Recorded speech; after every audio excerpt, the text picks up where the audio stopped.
The next two speakers are from the corporate sector. They will present us two interesting high-level case studies. Ms.Pirkko Harrela gives a case study from UPM 10 corporations. Pirkko Harrela is head of stakeholder relations and member of the group executive team. UPM is one of the world's leading forest industry companies. The company has transformed itself from a traditional paper company into a multi-business enterprise and calls itself today the Biofor company, integrating the forest and bio industries. Ms. Harrela, please take the floor. Thank you. Good morning, everybody. First of all, thanks to the organizers. It's an honor and privilege to be able to present a Finnish company case here to this very international audience. I was listening to the previous presentation, I was watching you, and quite a few of you were like this or like this, and I have to say that coming from the business side, I have to be optimistic. Because unless I'm optimistic, I don't see opportunities.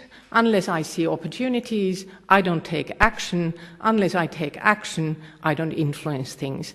And we in UPM, we do believe that we can influence things. Biodiversity is our business. Maybe a bit provocative heading for today's presentation, but I would say that being a forest industry company, we are really at the core of biodiversity. We are really it's elemental to our business, and therefore also securing biodiversity has been on our company agenda for the last 20 years. So since 1990s, we have been working actively on this topic. And biodiversity is one element constituting the sustainable forestry practices. There are many other elements as well, but biodiversity is clearly one we have focus on. But a few words about UPM as a company today, who we are. It's one of the leading forest industry companies in the world, originally a Finnish company. Today we operate on all continents. We have operations in 13 countries. Turnover in 1 billion euros. We have 20,000 employees, and we have a publicly listed company, so we have almost 90,000 shareholders in UPM. We have 6 business areas. You can see them here. 5 of them are growing. Biorefining, it means pulp. It means also plantations and biofuels and timber.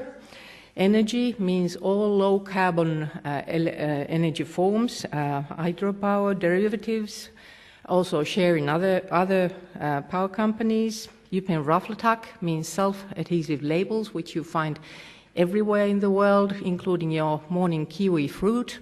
There's a little label in there that might be produced by UPM. UPM Paper Asia, label papers and cut-size papers mainly for Asian markets. UPM Paper Europe and North America, graphic papers for the Western world, and then UPM Plywood. So a very versatile set of businesses. And the whole UPM strategy is based on the principle of versatile use of renewable wood biomass. We actively develop solutions to the bioeconomy model where materials and value circulate.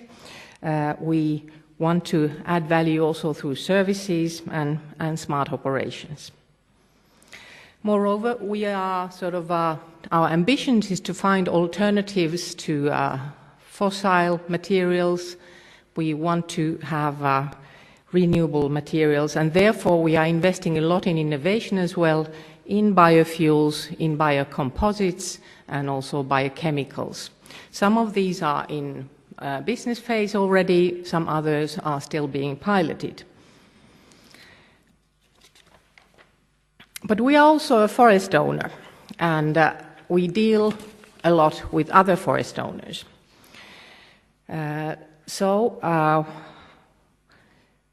We plant roughly 50 million seedlings a year because after every harvesting, we look after the regeneration. And that means roughly 100 seedlings a minute, day in, day out, throughout the world. UPM is sourcing also 27 million cubic meters of wood annually from other suppliers. That means that one timber truck drives to UPM mill somewhere in the world about every minute, day in, day out. So it's a very big operation. Most of our wood comes from Finnish private forests, where we make roughly 30,000 transactions a year. And our own forests, roughly 1 million hectares, they are all certified and managed according to the principles of sustainability and biodiversity. We also offer high-quality forest services to forest owners and manage about 1 million hectares of private forests in different countries, including Uruguay, North America, and Finland. 80% of our forest or wood used in UPM production comes from certified forests, while only 10% of the world's forests are certified. So we're very precise, we're very demanding in terms of where we source our wood. And all UPM wood is 100% legal, it's controlled and chain of custody certified, and this is a very important principle, and I think it's the only way to do good business.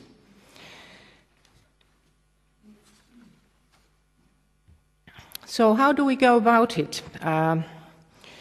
We have two responsible ways to use land. We operate both in semi-natural northern forests here in Finland and Northern Europe, and in tree plantations in Uruguay. But wherever we operate, we use the same responsibility principles to manage the land. And our approach takes into consideration not only the wood, but also climate, water, biodiversity, and also the social aspects of the people. In the north, which is to the left here, in semi-natural forests, the commercial tree species are natural, native here, and in their natural distribution area. In the south, which is to the right, the tree plantations in Uruguay, they are established on degraded grasslands, not in tropical forest, but in degraded grasslands.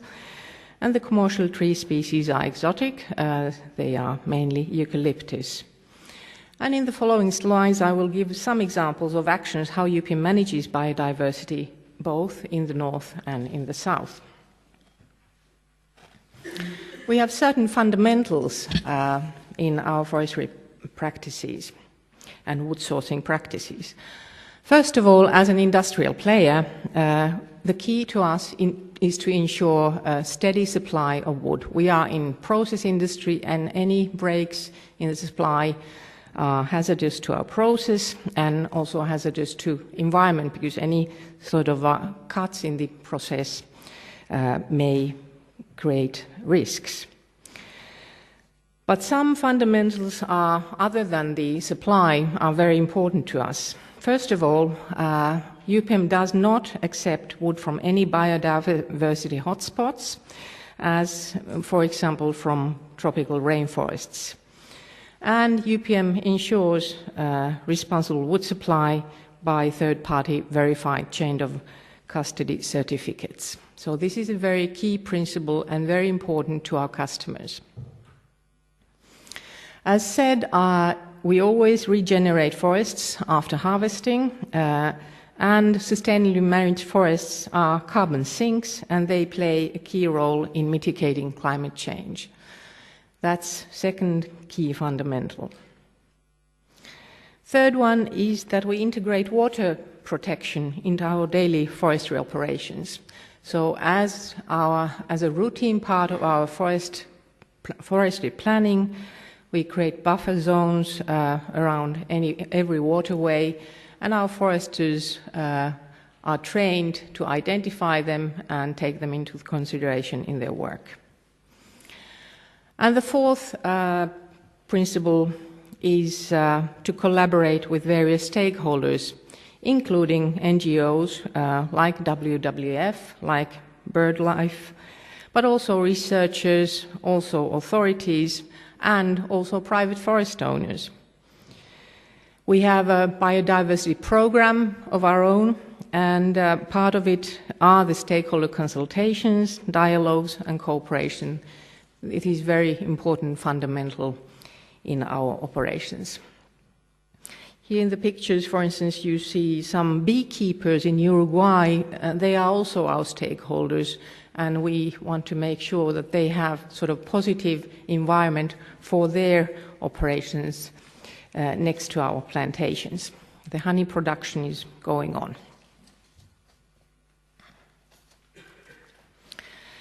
So, I said that being in the business is very much about actions. We have to be very tangible in what we do. And what does actually the UPM Biodiversity Program then consist of? It means that we have updated sustainable forestry guidelines. So they are a living part of our sort of a work agenda. It means that we have continuous environmental training for every level of the value chain in our organization. It means that we have joint projects with our stakeholders. It means that we take action in voluntary conservation, and it means that we report all of this. We make it transparent. So these are the elements of our biodiversity program in UPM. And I will share, there are sort of a number of these actions all over the world, but I will share some details of some of these. The one in the top left corner, it's about the peatland habitat restoration that Minister Tiilikainen mentioned in his opening speech. This takes place in Keuruu in Finland, and it's one example of local collaboration with NGOs, here with the Finnish Association of Nature Conservation and also BirdLife Finland. So a lot of peatlands have been dried in Finland in the 50s and in the 60s to increase the wood production. In this particular area, there are some nature values left, and we want to contribute to preserving those nature values and get to natural water balance in the area back on track. The second example, we saw pictures of forest fires. Here you see also a picture of a forest fire, but it's a deliberate one. It is a controlled one, and it's part of our sustainable forest operations. It may sound a bit odd to you, but there are many sort of species which depend on different fire habitats. And this particular picture comes from Repovesi National Park in Finland. It was established in 2003 when UPM donated land to the state of Finland and protected 1,500 hectares of land around this donated area. And it is now the largest private nature conservation area in the country. The fire action was part of EU Forest Life project, and it has been awarded in Best of the Best Life Nature Projects category by the European Union. Thank you. But it is really deliberate burning of wood or forest, but it's also controlled and cannot be compared to the pictures which you saw earlier here. Then the third example comes from Uruguay, where UPM is working with Aves Uruguay, a national member of the BirdLife International, to help improve the habitat of chestnut seed eater, a small migratory bird native of South America, which used to be common in grassland areas. The aim of this project is to increase the amount of long grasses in the degraded grasslands, and the bird needs them for both nesting and feeding. So also outside of the plantation areas, we cooperate with NGOs on projects like this. So these were some examples of the sustainability, let's say, biodiversity-focused sustainability project that we engage ourselves in different parts of the world. But we are not limiting our sustainability thinking to biodiversity only or forests only. Therefore, I want to share with you a couple of examples how our performance in forestry is also reflected in the whole UPM value chain. The Economist, a magazine probably very familiar to you. Many of you might read it. But it's been a UPM customer for 20 years. And here you can see the 20-year development of this renowned magazine, which has very sort of conscious readers and interested in getting their, let's say, things right in paper production. This is what we have managed to do concerning the footprint and environmental performance in paper in 20 years. So the water consumption is down by 35%, the production waste is down by 90%, the carbon emissions are down by 90%, and certified wood, it's now 100%. In 20 years, it was a zero.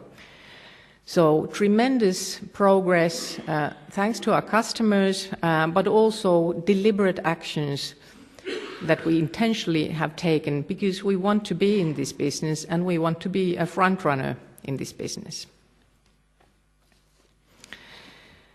But it's not only about paper or pulp or plywood. We also want to see opportunities in the forest in the new product segments. We see new biomaterials, biofuels, and endless source of new innovations as opportunities in sustainable forests. They are based on resource-efficient use of renewable and recyclable wood biomass. Here's an example of a total new product from sustainable biomass, renewable diesel. And today we produce wood-based diesel at our biorefinery here in Lappeenranta. It's being sold in Finnish gas station, and it's completely equivalent to fossil fuels in your diesel engine. Neither is it changing the land use because it is innovation based on crude tall oil. It is a residue from pulp production. It would be there in any case, but through our technology innovation, we are turning into a commercial production, commercial product, and which reduces carbon emissions by 80% compared to fossil fuels. So, only started in January this year. This is a very good example of eco-design product, and we aim to have further products like this. So these were just a couple of examples of the UPM value chain and how we want to consider the sustainability angle throughout the value chain, all the way from forest biodiversity to sustainable customer deliveries. So, ladies and gentlemen, the world is changing. The changes bring opportunities for businesses with them. And as UPM, we have decided to base our strategy on sustainability, on resource efficiency, and also innovations. This is really a strategic approach for our company, and I think it also creates solutions for global sustainability threats or trends, but I think that we have every opportunity to take action in this area. But I hope that these examples give you food for thought and reason for optimism as well when we discuss these topics. Thank you.